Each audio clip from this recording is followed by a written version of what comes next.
Leka Jacaranda. Yeah, it's me, Geeks again.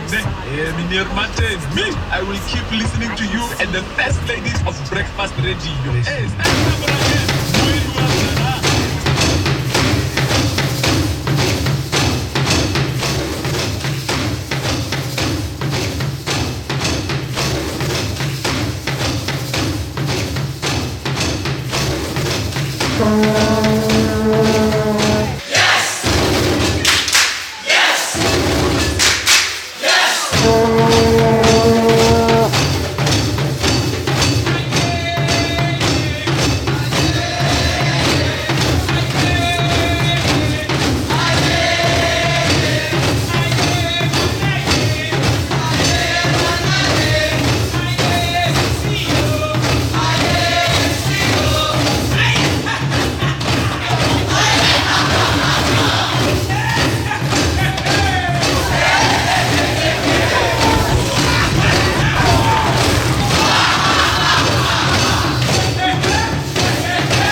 For 18 days over Spring Break 2018 in South Africa, 23 Principia students, 6 staff, and 3 families drove thousands of miles to help 7 organizations and hundreds of kids in 3 provinces.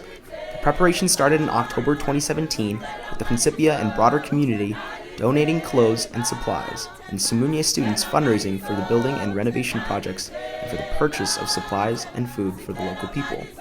We agree with Nelson Mandela when he said, "Education is the most powerful weapon which we can use to change the world." The Simunye project focuses on building, renovating, and adding value to places of education, and importantly, we give scholarships to teachers in their study, improvement of themselves, and their teaching. The aim of the Simunye project is, first, to teach us how we can be catalysts, dynamic forces for positive change. Secondly, to improve the lives of communities in a sustainable way, to break the cycle of poverty.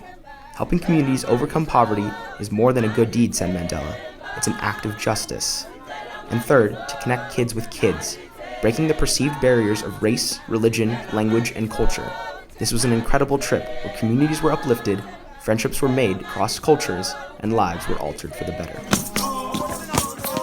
On the first day in Johannesburg, we visited Sepang, an after-school care program for 300 orphaned and vulnerable children in the outskirts of a city alongside an informal settlement, or shantytown, called Princess Crossing. My name is Neo Mohajani. I grew up in the squatter camp as we went down there. Yeah, and then I came to this place. Education for me, it has taken me from a lower level to a level that I am right now. From primary to high school, it taught me how to face my fears, mostly, and not to undermine myself. I should always believe in myself, and in order for me to achieve what I want, I have to go personally and do that thing so that I can achieve it. Over the 2 days at Sepang, we worked hard to install a new floor inside the girls' dormitory and build a shade outside. We installed an irrigation system in the vegetable garden, dug a drainage trench, taught lessons and played games with the kids, and handed out thousands of donated clothing items to the girls and boys served there. Every single child received new clothes, many received shoes, and the girls were fitted with new bras. At the end of the 2 days, each family was handed a grocery bag filled with food. Importantly, like at other places we went, we donated hundreds of bags of EPAP, a food supplement. EPAP is a key part of our giving as it breaks the cycle of malnutrition by providing a nutrient-rich food like a porridge. EPAP uses minerals and vitamins that gives the body all the energy it needs for the day in every portion. It alleviates any sense of hunger, and children won't be going to sleep feeling that ache in their tummies. More health means more opportunity to grow stronger, learn better, and ultimately be happier and successful in life and work.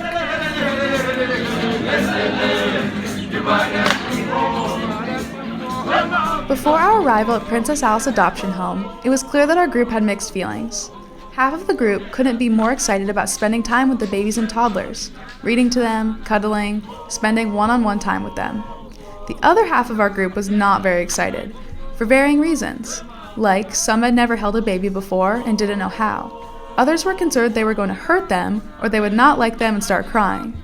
They were more prepared to carry bricks or build fences than hold babies.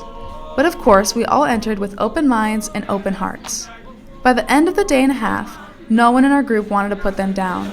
Despite the difference of skin color, huge language barrier, and the fact that we were strangers, the babies had formed a connection with us, and we with them. When you see these relationships and people who make such a difference, it is the only way that a place like Princess Alice has been able to stay alive and provide a good service and still do today what it was doing 88 years ago, because there's no ways we could do it alone. So it's just an amazing thing to have people to come back because this place touched them. So don't go breaking my heart.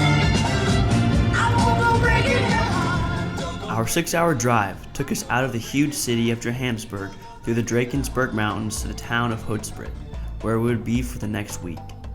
Our accommodations were beautiful chalets inside a game reserve. Giraffes, zebra, antelope, and warthogs came close to the houses as we sat on the porches and ate breakfast. I had an amazing time birding in the early mornings on the reserve. The morning after we had settled into our chalets in Hoedspruit, we drove to a small creche about 40 minutes outside of town called Good Life. This creche, which is a facility not unlike a preschool, consisted of one recently finished classroom, thanks to a Simunye donation, an outdoor kitchen, which was built by last year's Simunye group, and a small climbing structure, also built by last year's group. This was the place where we would meet Namsa, the woman who had started Good Life, and Bernard, who is the primary contractor for the Simunye project in Hoedspruit and has been working with the project for 10 years.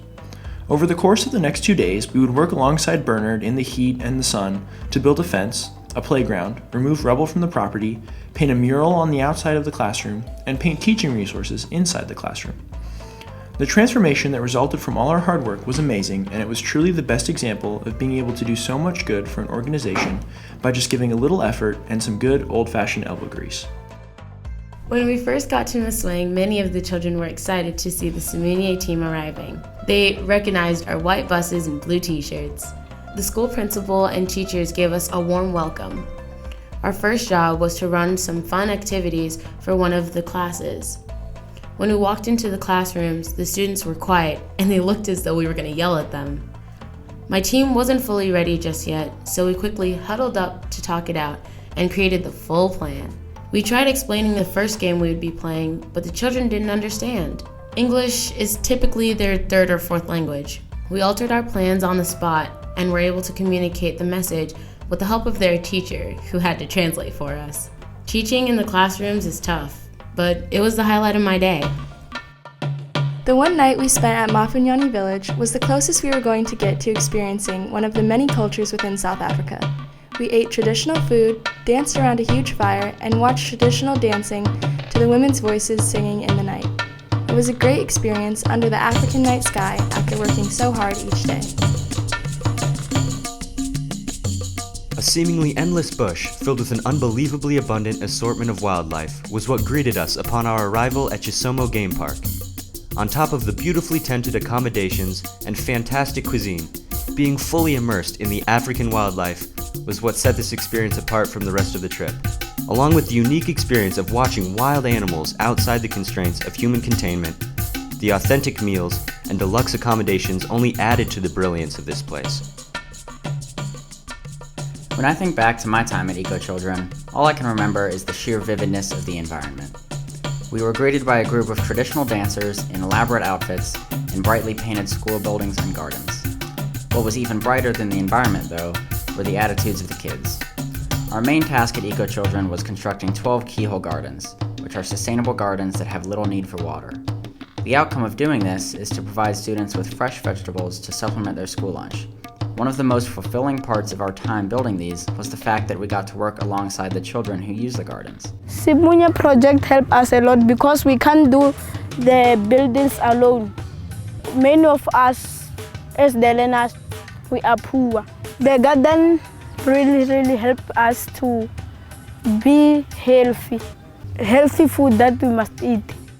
The Simunye project group, we really thank you for everything that you have done for us, for our school, for the community. Nowadays, we enjoy eating vegetables and fruits, and we become healthy. Nowadays, there are not many of children who are sick. It's eating healthy food. I remember working with 2 6th graders, Nkolile and Genti. To see how hard they worked despite the 100-degree heat was inspiring.